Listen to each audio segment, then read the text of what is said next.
दारावरची bell वाजली. समर्थ काका काकू दुपारी सर्व आवरून रोजच्या प्रमाणे वामकुशी घेत होते. इतक्या उन्हात कोण आले असावे? काका काकूंना म्हणाले, मला कसे माहिती असणार? त्यासाठी दार उघडून बघावे लागेल ना. थांबा तुम्ही, मी बघते. नीला, तुझी सर्वांना मदत करायची सवय कधी कधी खूप त्रासदायक ठरते. तेवढ्यात पुन्हा बेल वाजली. कुणीतरी आले असेल. म्हणेल, काकू, मला जरा बाहेर जायचे आहे. माझ्या मुलीला थोड्या वेळ तुमच्याकडे ठेवून जाऊ का? तू आपली हो म्हणणार खात्रीस त्यांना. आता दार उघडू की तुमचं भाषण ऐकू? काकू हसतच म्हणाल्या, नाही नाही, लवकर दार उघड. जाऊ द्या हो, तसेही मला झोप फार कमी.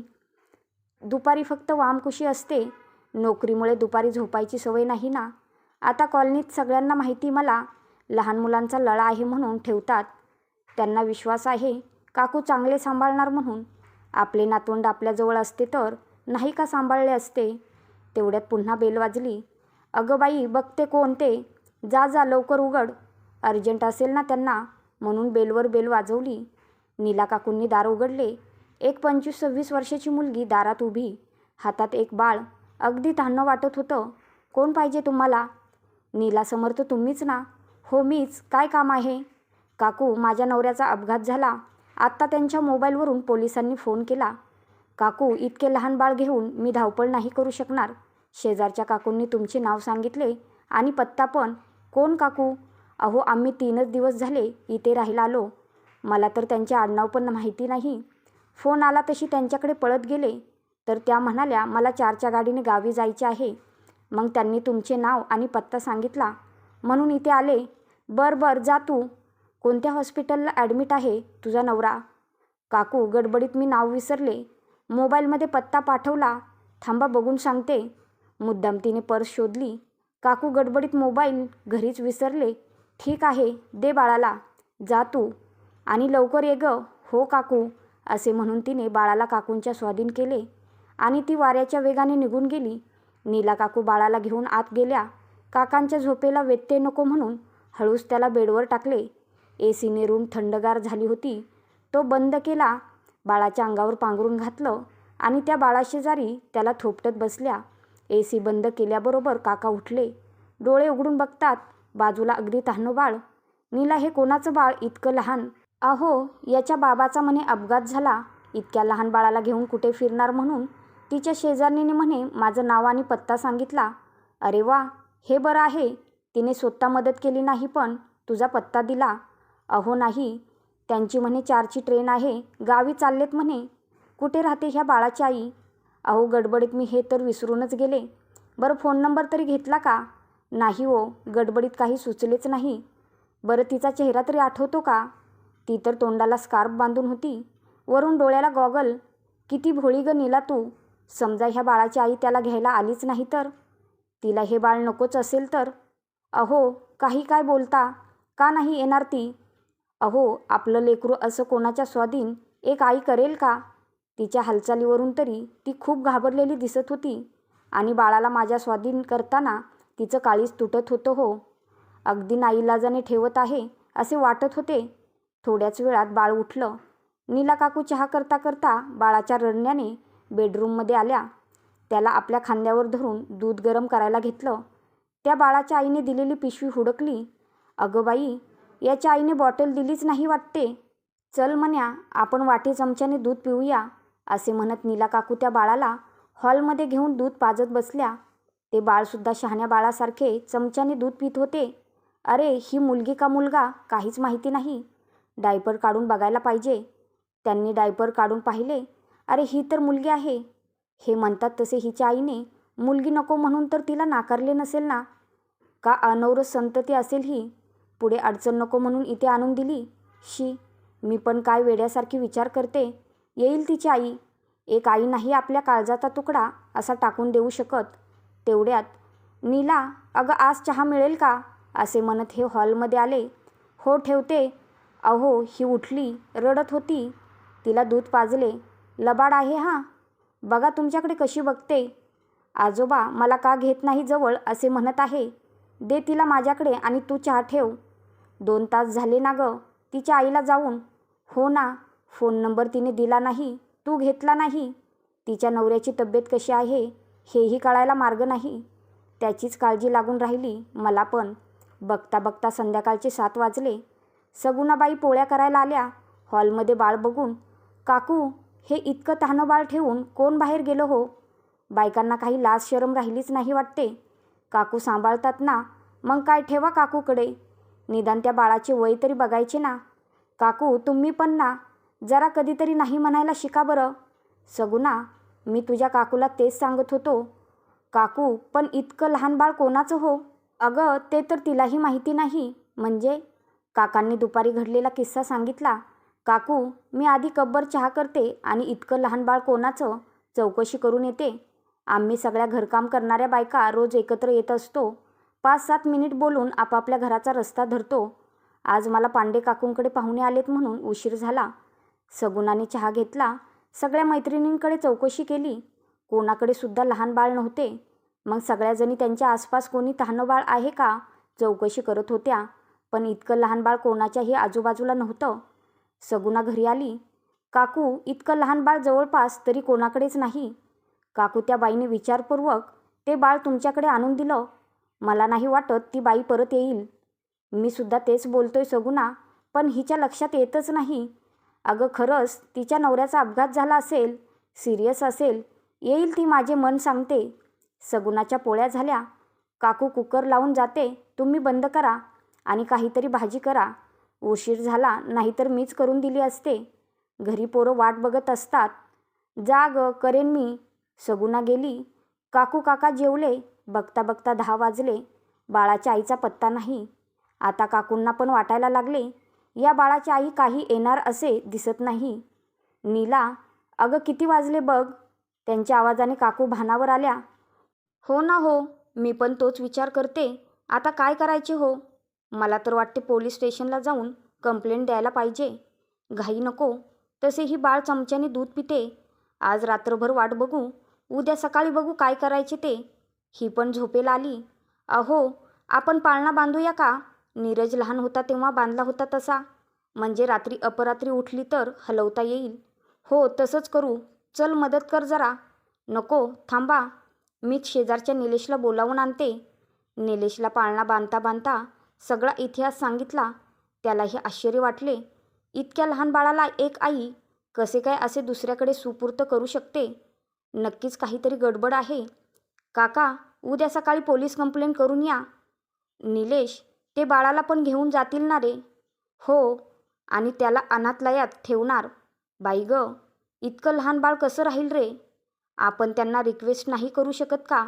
बाळाची आई मिळेपर्यंत बाळ आमच्याकडे राहील म्हणून. नक्कीच करू शकतो.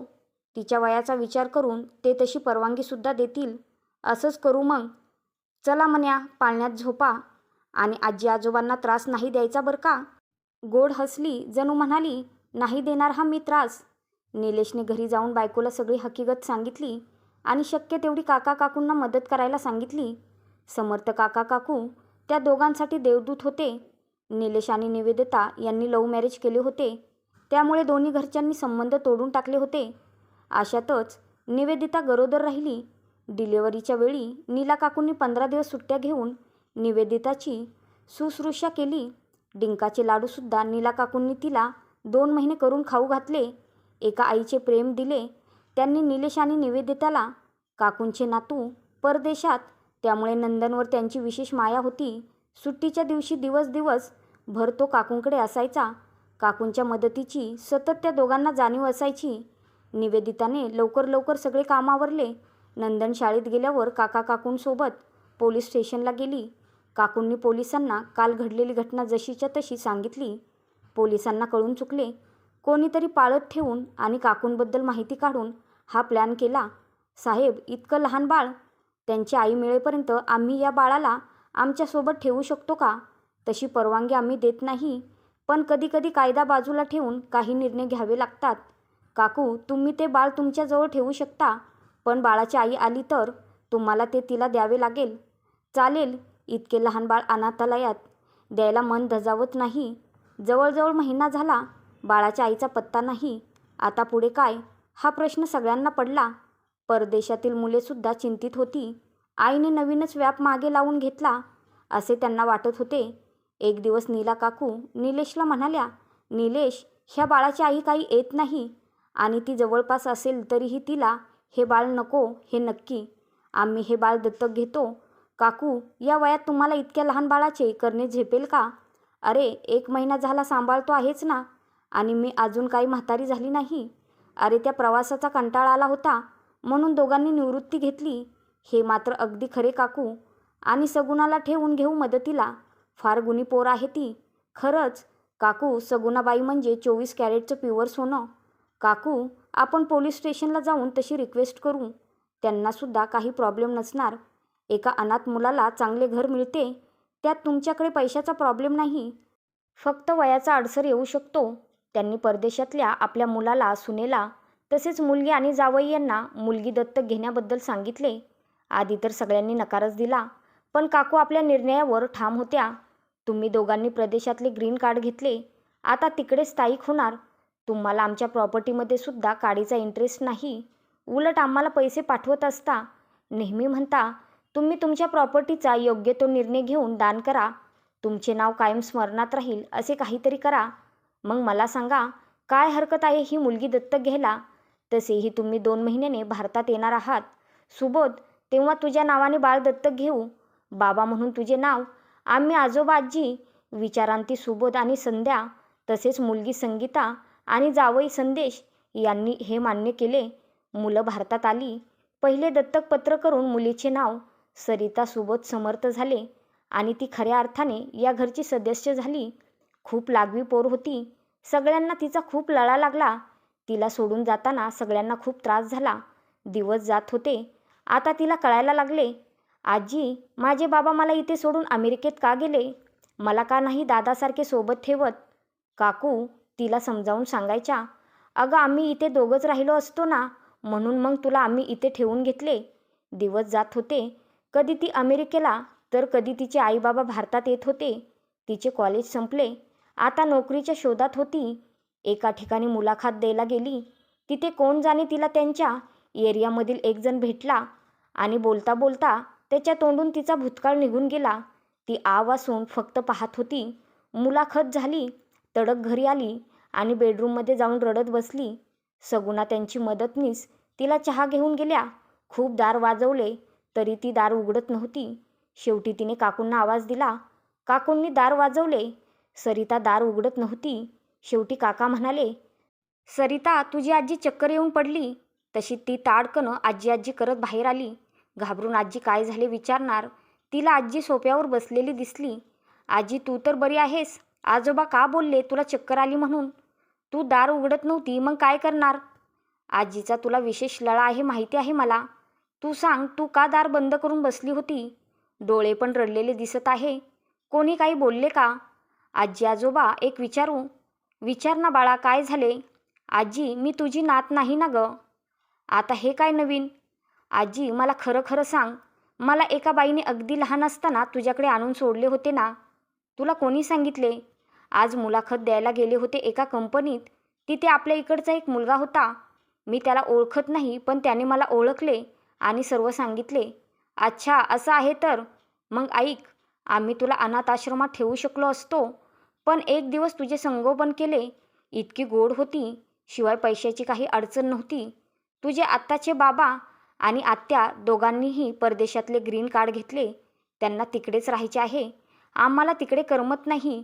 नुकतीच दोघांनी VRS घेतली होती. कारण एकच, दोघांनी आता एकमेकांना वेळ द्यायचा. शेजारच्या सगळ्यांचा माझ्यावर विशेष जीव. त्यामुळे त्यांची लहान मुलं हक्काने माझ्याकडे आणून ठेवत होती. तुझ्या आईला हे कुठून तरी कळले असणार. तिने बरोबर तुझ्यासाठी माझी निवड केली. मग पोलीस स्टेशन, तुझ्या आईचा शोध सगळे केले. कुठे शोध लागला नाही. आश्रमात ठेवल्यापेक्षा आम्ही तुला आमच्याजवळ तुझी आई मिळेपर्यंत ठेवणार होतो. तुझी आई सापडली की तिच्या स्वाधीन तुला करणार होतो, पण तिचा शोध लागला नाही. मग ठरवलं, आपल्या आयुष्यात तुझं येणं असेल ही त्या वर्षाचीच इच्छा असावी. तुला दत्तक घेतले. आमचे वय बघून आम्हाला दत्तक मूल मिळाले नसते, म्हणून मग सुबोधच्या नावाने दत्तक घेतले.